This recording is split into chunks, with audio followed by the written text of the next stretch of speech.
ಶ್ರೀ ಗುರುಭ್ಯೋ ನಮಃ. ನಮಃಶಾಂತಾಯ ದಿವ್ಯಾಯ ಸತ್ಯಧರ್ಮ ಸ್ವರೂಪಿಣೆ ಸ್ವಾನಂದಾಮೃತ ತೃಪ್ತಾಯ ಶ್ರೀಧರಾಯ ನಮೋ ನಮಃ. ಶ್ರೀಮಾತ್ರೇ ನಮಃ. ನಮಸ್ಕಾರ ವೀಕ್ಷಕರೇ, ವಿನಾಯಕ್ ಕ್ಯಾಸ್ಟ್ರೋ ಟಾಕ್ಸ್ಗೆ ತಮಗೆಲ್ಲರಿಗೂ ಆದರದ ಸ್ವಾಗತ.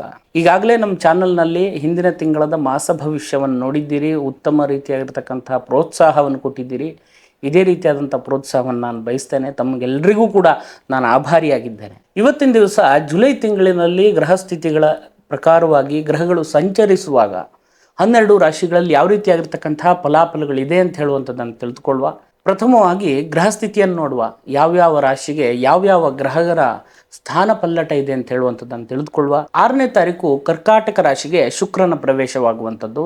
ಅದೇ ರೀತಿಯಾಗಿ 12ನೇ ತಾರೀಕು ವೃಷಭ ರಾಶಿಗೆ ಕುಜನ ಪ್ರವೇಶವಾಗುವಂಥದ್ದು. ಅದೇ ರೀತಿ 16ನೇ ತಾರೀಕು ಕರ್ಕಾಟಕ ರಾಶಿಗೆ ರವಿಯ ಪ್ರವೇಶವಾಗುವಂಥದ್ದು. 19ನೇ ತಾರೀಕು ಸಿಂಹ ರಾಶಿಗೆ ಬುಧನ ಪ್ರವೇಶವಾಗುವಂಥದ್ದು. ಅದೇ ರೀತಿ 31ನೇ ತಾರೀಕು ಸಿಂಹ ರಾಶಿಗೆ ಶುಕ್ರನ ಪ್ರವೇಶವಾಗುವಂಥದ್ದು. ಹೀಗಿದೆ ಗ್ರಹಸ್ಥಿತಿ ವೀಕ್ಷಕರೇ. ಹಾಗಾದರೆ ಈ ತಿಂಗಳಿನಲ್ಲಿ ವಿಶೇಷವಾಗಿರ್ತಕ್ಕಂತಹ ಒಂದು ಪೌರ್ಣಿಮೆ ಬರಲಿದೆ. ಅದು ಗುರುಪೂರ್ಣಿಮೆ. ನಮ್ಮ ಮಾರ್ಗದರ್ಶಕರನ್ನು, ನಮ್ಮ ಗುರುವನ್ನು, ಅದೇ ರೀತಿ ವಿದ್ಯಾಭ್ಯಾಸ, ಜೀವನ ಎಲ್ಲವುದನ್ನು ಕಲಿಸಿಕೊಟ್ಟಂತಹ ತಂದೆ ತಾಯಿಯರನ್ನು, ಗುರುಗಳನ್ನು ಎಲ್ಲವರನ್ನು ಕೂಡ ನಾವು ಈ ಸಂದರ್ಭದಲ್ಲಿ ಸ್ಮರಣೆ ಮಾಡುವಂತಹ ದಿವಸ ಆಗಿದೆ.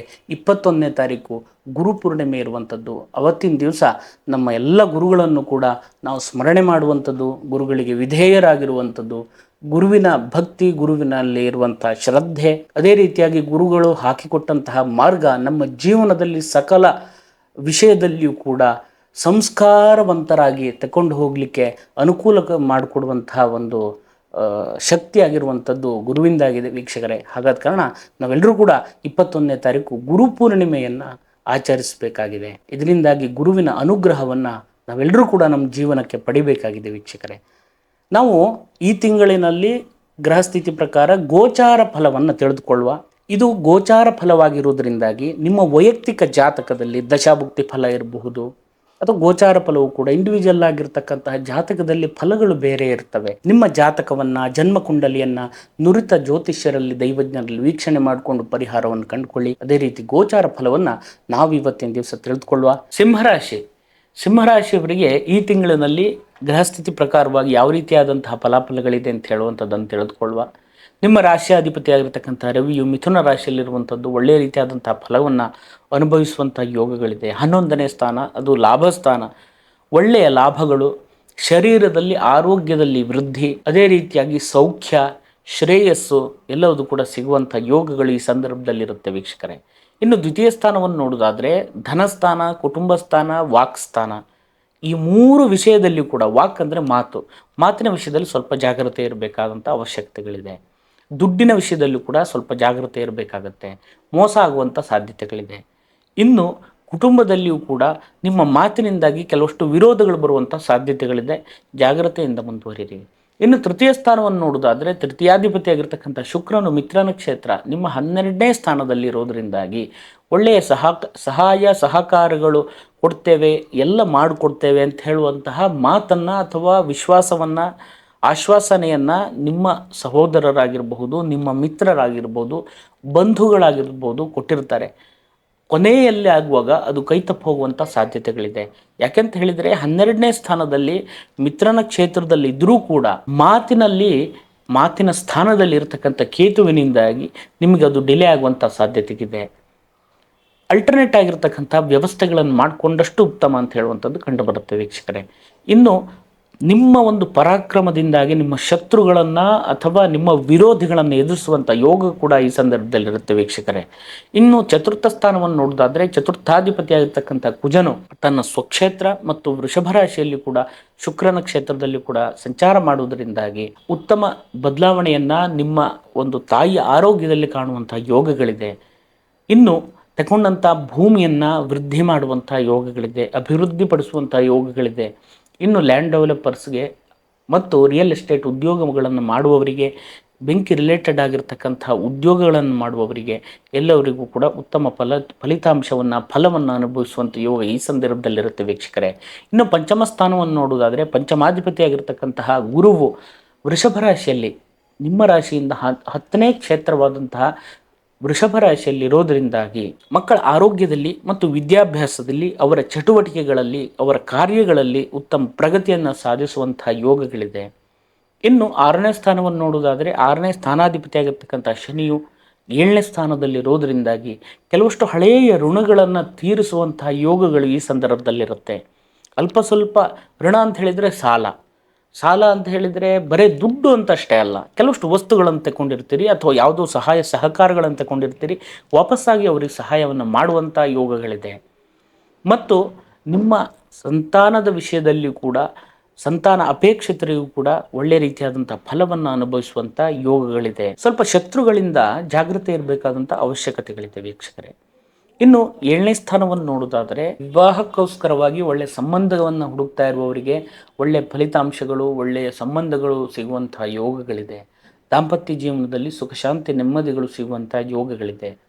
ನಿಮ್ಮ ಪತ್ನಿಯೊಂದಿಗೆ ಕೆಲವಷ್ಟು ವಾದ ವಿವಾದಗಳು ಬಂದರೂ ಕೂಡ ಅವು ಏನೋ ಸಣ್ಣ ಪುಟ್ಟವು ಬಂದಿರುವಂಥವು ಅಂತ ಹೇಳುವಂಥದ್ದನ್ನು ನೆಗ್ಲೆಕ್ಟ್ ಮಾಡಿ, ಅದು ಏನಿದೆ ಅದನ್ನು ಕ್ಲಿಯರಿಫಿಕೇಷನ್ ತಗೊಂಡು ಮುಂದೆ ಹೋದಷ್ಟು ಅನುಕೂಲ ಇದೆ. ಅದನ್ನು ದೊಡ್ಡದು ಮಾಡಿಕೊಂಡು ಜೀವನವನ್ನು ಹಾಳು ಮಾಡ್ಕೊಳ್ಬೇಡಿ ವೀಕ್ಷಕರೇ.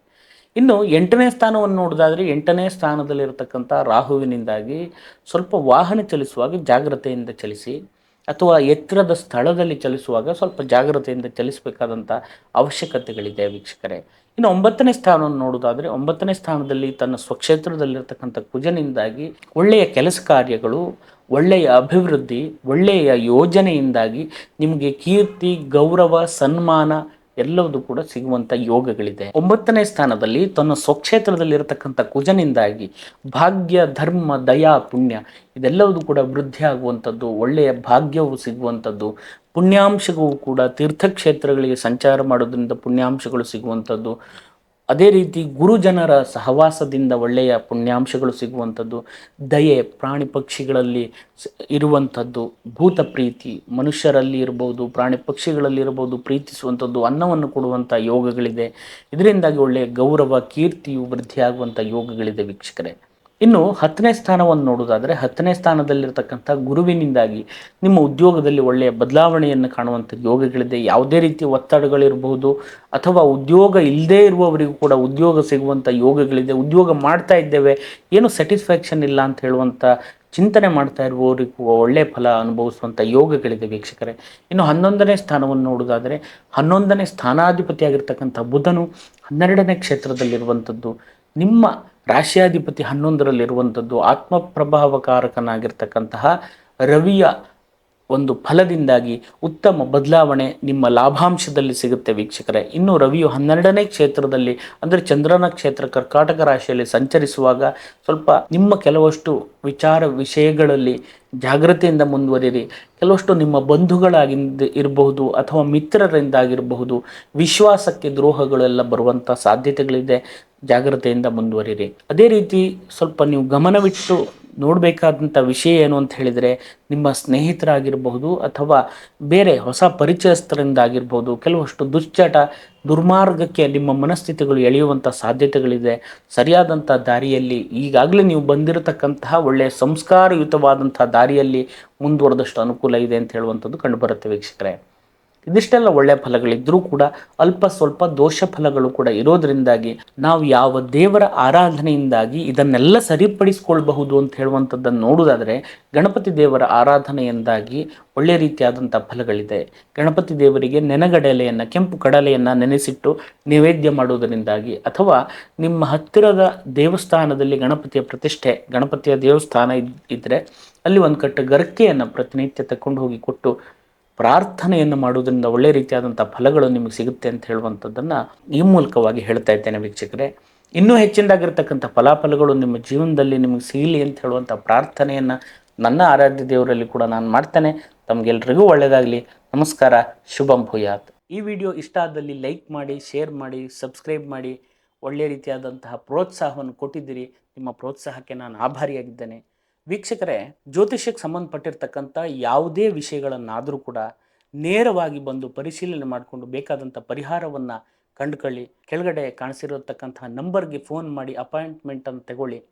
ಅದೇ ರೀತಿ ಫೋನ್ನಲ್ಲಿ ಯಾವುದೇ ರೀತಿಯಂಥ ಜ್ಯೋತಿಷ್ಯಕ್ಕೆ ಸಂಬಂಧಪಟ್ಟಿರಬಹುದು ಅಥವಾ ಆಧ್ಯಾತ್ಮಕ್ಕೆ ಸಂಬಂಧಪಟ್ಟಿರಬಹುದು ಯಾವುದೇ ವಿಷಯಗಳನ್ನು ಕನ್ಸಲ್ಟೇಷನನ್ನು ನಾವು ಮೊಬೈಲ್ನಲ್ಲಿ ಮಾಡಲ್ಲ. ನಿಜವಾಗಿ ಸಮಸ್ಯೆಯಲ್ಲಿ ನಾವು ಇದ್ದೇವೆ ಅಂತ ಹೇಳುವಂಥ ಪರಿಸ್ಥಿತಿಯನ್ನು ಎದುರಿಸ್ತಾ ಇದ್ದರೆ ನೇರವಾಗಿ ಬಂದು ಕನ್ಸಲ್ಟೇಷನ್ ತಗೊಂಡು ಸರಿಯಾದಂಥ ಪರಿಹಾರವನ್ನು ಕಂಡುಕೊಳ್ಳಿ. ಫೋನ್ ಮೂಲಕ ಯಾವ ಪರಿಹಾರವೂ ಆಗಲ್ಲ. ಅರ್ಧ ಗಂಟೆಯಲ್ಲಿ ಪರಿಹಾರ, 1 ಗಂಟೆಯಲ್ಲಿ ಪರಿಹಾರ, 24 ಗಂಟೆಯಲ್ಲಿ ಪರಿಹಾರ, ಈ ರೀತಿಯಲ್ಲಿ ಹೇಳುವವರೆಲ್ಲ ಇರ್ತಾರೆ. ಆ ವಿಷಯದ ಬಗ್ಗೆ ನಾನು ಏನೂ ಮಾತಾಡಲ್ಲ, ಅವರಿಗೆಲ್ಲ ನಮಸ್ಕಾರ. ನೀವು ಏನೇ ವಿಷಯ ಇದ್ದರೂ ಕೂಡ ನೇರವಾಗಿ ಬನ್ನಿ, ಸರಿಯಾದಂಥ ಒಂದು ಪರಿಹಾರವನ್ನು ತೆಗೊಳ್ಳಿ. ಫೋನ್ ಮೂಲಕವಾಗಿ ನಾವು ಯಾವುದೇ ಪರಿಹಾರವನ್ನು ಅಥವಾ ಜ್ಯೋತಿಷ್ಯ ವಿಮರ್ಶೆಗಳನ್ನು ಮಾಡಲ್ಲ.